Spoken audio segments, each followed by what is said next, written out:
So we're going to be talking about sleep, including a little bit about gluten and how gluten impacts sleep. And I think it's good to start the conversation with that because so many of you are gluten sensitive.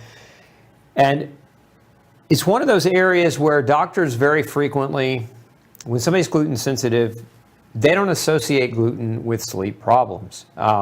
Generally, and really this whole field of medicine, in my opinion and in my experience, it's really kind of backwards, because when you have sleep trouble, what do they want to do? Usually they want to do a sleep study, right? So to do a sleep study, most of the time, not all the time, they take you into a strange building with a room full of strangers who want to watch you and monitor you as you sleep. Now, I don't know about you, but the best way to get a good night's sleep is not in a strange place with a bunch of strangers, ramping up your anxiety before you try to go to sleep to then measure and monitor how well you sleep. It's backwards, right? Now, some doctors have gone to the take-home sleep monitors, but you have to put this big web net on your head, and it's very obtrusive to good sleep. And so a lot of this studying that doctors do don't really help you evaluate why you're not sleeping. They generally want to come to terms as whether or not you have something called sleep apnea or insomnia. And if you have sleep apnea, they're going to prescribe you a home CPAP machine,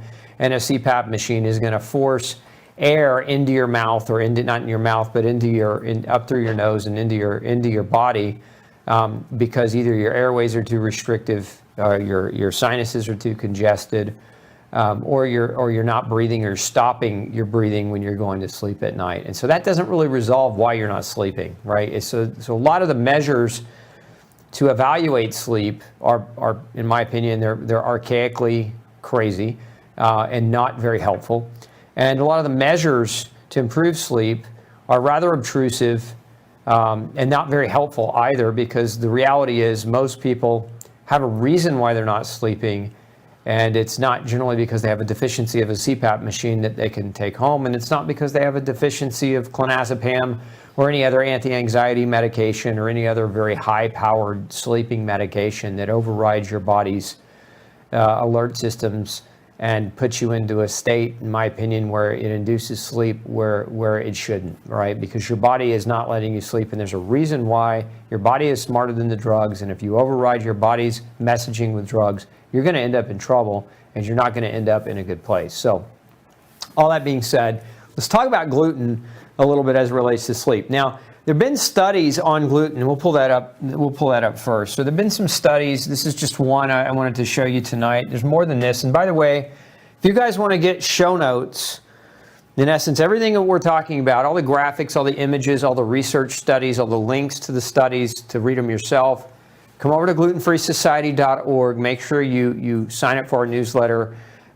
We send those out. We send those detail-oriented drafts for you every week after the show. So if you want to get access to all this information and that you can see these images and pictures more clearly, come subscribe to my newsletter and we'll make sure you get that. So this was a study on the effect of a gluten-free diet on sleep disturbances in children with celiac disease. And what you can see here, and this study was done on 103 kids, a significant improvement in sleep scores was detected after starting a gluten-free diet, meaning going gluten-free led to improvements in sleep, regardless of their age, their sex, or their symptom status. With a gluten-free diet, children may fall asleep more easily and sleep for longer with less interruptions. Gluten-free diets may help to reduce sleep disturbances. In essence, a gluten-free diet is very helpful. So when we ask the question, well, why do people with gluten sensitivity and celiac disease have trouble sleeping? What is that mechanism at work? And there are a lot of different mechanisms at work. I'm sharing a few of them with you tonight. There certainly are more than these. But some of the things have to do with what gluten causes. So in some people, gluten affects the brain and actually can trigger neurological anxiety, brain inflammation, otherwise known as brainflammation, where gluten actually can trigger an inflammatory response in the brain leading to heightened anxiety and trouble sleeping. Because what happens when we're anxious is we release chemicals like adrenaline and noradrenaline and cortisol, right? And these are hormones of stress.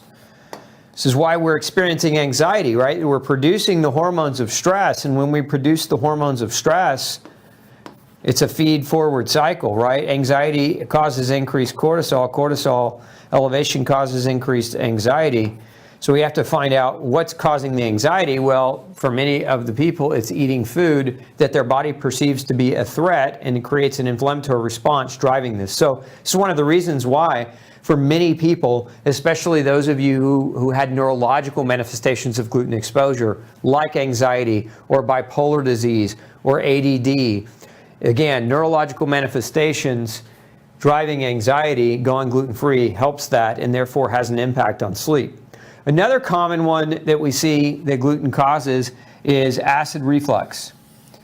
And this is especially true when it comes to the positioning of the body when you're trying to lie down and go to sleep at night. So a lot of times people with persistent acid reflux, or really even acid reflux, might not even be an accurate term in regards to, more specifically, GI or stomach lining irritation. So, because a lot of times it's not really regurgitation of acid so much as it is the stomach lining is inflamed and irritated, and that feels a lot like what people think is acid reflux, and then it gets misdiagnosed. You go to the doctor, they say it's acid reflux, give you an antacid, right? And then that doesn't really resolve the problem. But the stomach lining itself is irritated, and so when you lie down at night to try to go to sleep, there's pain there. There's real pain, there's real pressure, and that can interfere with you being able to calm down and relax and be able to get into a sleep situation. So the pain,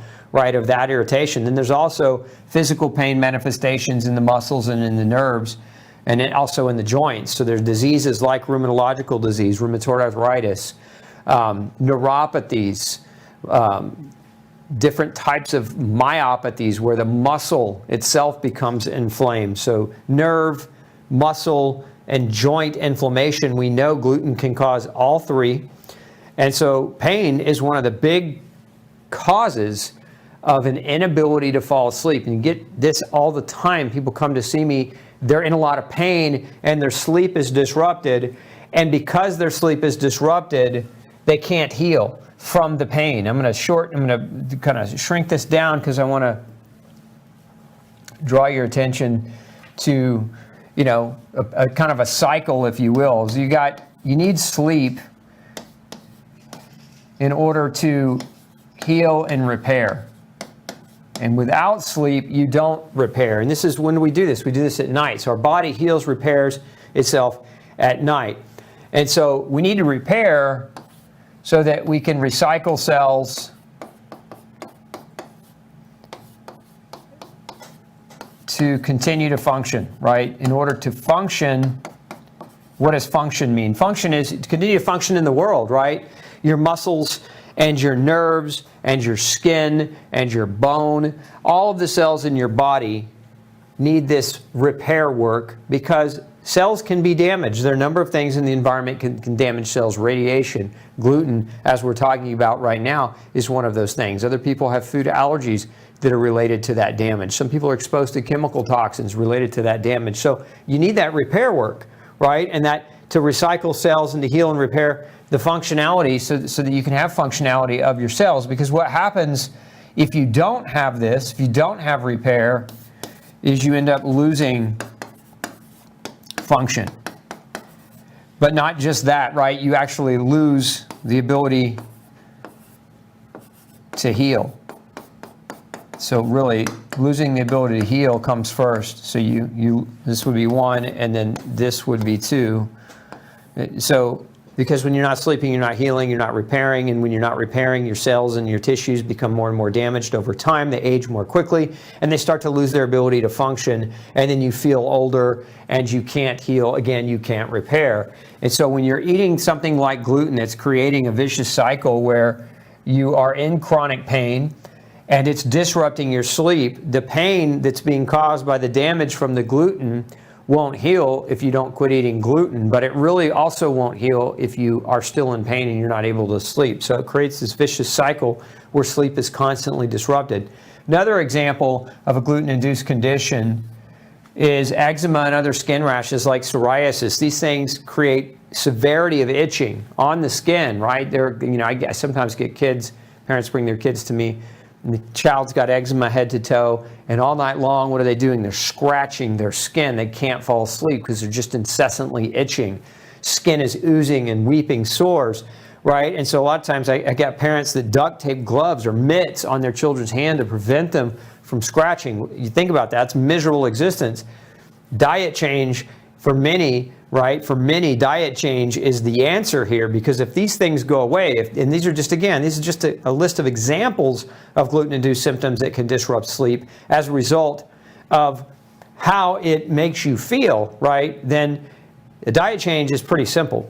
And then there's another one, which is gluten-induced nutritional deficiencies, and we'll talk about this a little bit later, but there are a number of different nutrients that are required for you to go to sleep, okay? The nutrients that are required for you to be able to make melatonin and serotonin and other neurotransmitters that are calming and relaxing.